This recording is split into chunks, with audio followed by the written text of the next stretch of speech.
बिस्मिल्लाहिर्रहमानिर्रहीम। Standard capital securities scstrade.com। आज हम बात करेंगे हब पावर कंपनी। एक डिबेट चल रही है हमारी तज्जियाती कम्युनिटी के अंदर, एनालिस्ट कम्युनिटी के हब पावर तो फेयरली वैल्यूड है। आए हम इस बात पे मज़ीद बात करते हैं कि ऐसा है कि नहीं है।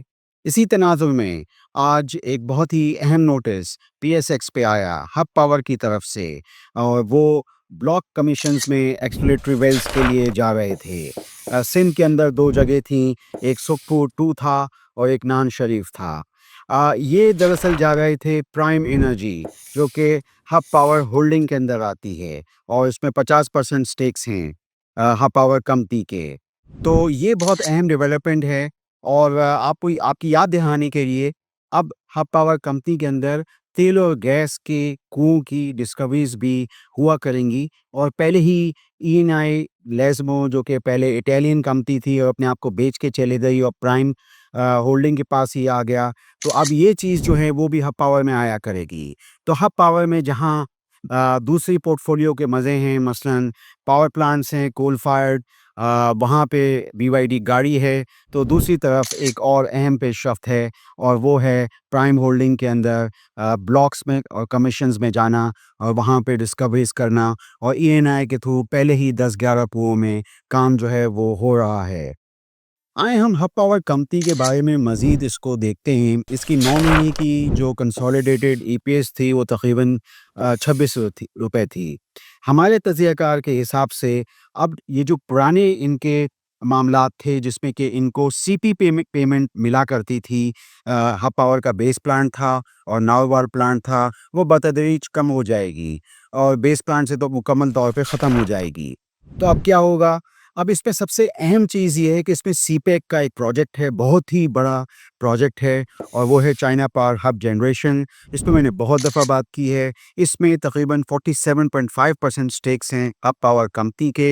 ये 1320 मेगावाट का कोल फायर्ड कोयले से चलने वाला प्लांट है, और इसकी ज़्यादातर जो इस वक्त इनकी जो ईपीएस बन रही है, जैसे कि 9 महीने में 26 रुपए बनी, तो उसका जो बेशतर ताल्लुक था वो चाइना पावर हब जनरेशन की यानी का काम से था। और मेजर जो इस वक्त share profit of associated accounts के अंदर जो चीज़ आ रही है वो चाइना पावर हब जनरेशन से आ रही है। तो यही कंपनी जो है China power hub generation, CPEC का ये प्रोजेक्ट, ये दरअसल झंडा लेके चलेगी हब पावर का। और हब पावर के जो मेजर जो काम आएगा, यानी अदर इनकम से, share profit of associated companies से, तो वो चाइना पावर हब जनरेशन के ज़रिए आएगा। दूसरा जो अहम है वो थल एनर्जी से है, टेल। यहाँ भी तकरीबन 80% स्टेक्स हैं जो किताबों में नज़र आ रहे हैं। तो यहाँ से भी जो है वो इनकी आमदनी हुआ करेगी।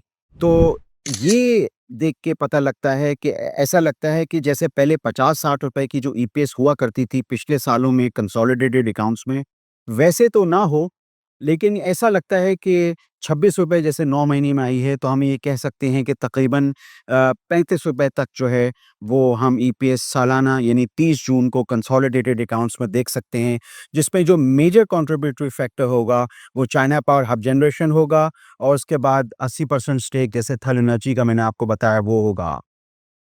अब इसमें नया पोर्टफोलियो जो आ रहा है और नए पोर्टफोलियो के से जो कैश फ्लोज़ बनेंगे वो आगे आने वाले सालों में बनेंगे।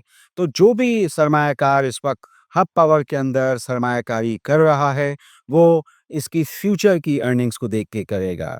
यानी वो जो कुएँ ईएनआई यानी प्राइम एनर्जी के थ्रू, या ये जो मेगा मोटर्स के अंदर बीवाईडी गाड़ियाँ आ रही इसकी असेंबली, या smelting plant, battery pack power plant, Chinese की जो इन्वेस्टमेंट, इस ये जो है वो बहुत ही अहम किरदार अदा करेंगे। लेकिन ये फ्यूचर पोर्टफोलियो, या ये फ्यूचर जो अर्निंग्स या कैश फ्लोज़ जो बनेंगी आगे आने वाले सालों में, मुमकिन तौर पे 2026 के अवाखिर में, जो फ़िस्कल ईयर है, या 2027 के शुरू में, या 2027 के दरमियान में, जो भी टाइमलाइन है, तो ये एक कंपनी जो है इसमें एक पोर्टफोलियो बन जाएगा। जैसे कि आपको याद होगा कि एंग्रो कॉर्पोरेशन के अंदर बहुत सारी लिस्टेड कंपनियाँ होती थीं, और उससे वहाँ से उनकी यानी आमदनियाँ आती थी। तो यही सिलसिला हम हब पावर कंपनी में देखेंगे।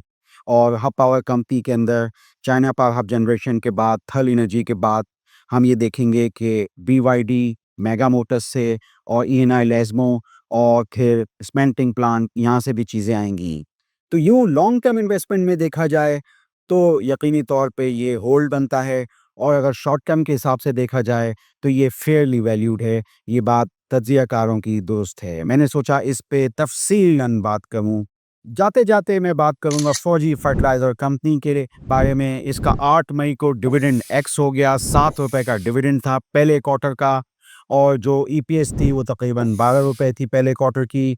इस वक़्त फार्म इकोनॉमिक्स बहुत ज़्यादा कमज़ोर है, किसानों के हालात बहुत ख़राब हैं, इनको सपोर्ट प्राइसेस गंदम की और मुख्तलिफ़ अजनास की नहीं मिल रही है। सिर्फ़ शुगर केन जो है वो थोड़ा-सा यानी गन्ना, उस पे सारा गुज़ारा हो रहा है। किसानों से बहुत ज़्यादा बातचीत और ज़रूरी जो जो भी लोग इससे मुंसलिक हैं, ट्रैक्टर वाले हैं, उनसे बहुत ज़्यादा बातचीत होती है।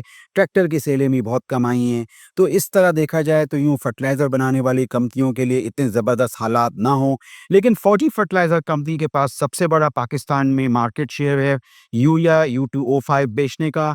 तो इस वजह से ये कहा जा सकता है कि इनके मामलात यूँ ही इंटैक्ट रहेंगे क्योंकि यूरिया की जो बोई की कीमत है वो तो वैसे ही तकरीबन ₹4600 बोई पे बरकरार है। तो यूँ देखा जाए तो इनके मामलात यूँ ही सही रहेंगे। आपकी याद दिलाने के लिए फौजी फर्टिलाइज़र कंपनी के अंदर भी वही सूरत हाल है जो हब पावर कंपनी में है। बहुत सारी दूसरी कंपनियाँ हैं, इसमें फौजी बिन कासिम का डैप आ रहा है, इसमें फौजी फूड आ रहा है और इसमें अस्करी बैंक के 65% तकरीबन स्टेक्स आ रहे हैं। तो फौजी फर्टिलाइज़र कंपनी भी एक बहुत अच्छी इन्वेस्टमेंट मालूम होती है। तो मैंने सोचा हब पावर के साथ आपको फौजी फर्टिलाइज़र कंपनी के बारे में भी बताऊँ। ऐसी दूसरी कंपनियों के बारे में मैं आगे अगले हफ्ते आपको बताता रहूँगा। आप स्टैंडर्ड कैपिटल सिक्योरिटीज़ के यूट्यूब चैनल को सब्सक्राइब कीजिए। मेरी मारूज़ात पे गौर कीजिए। आपका शुक्रिया।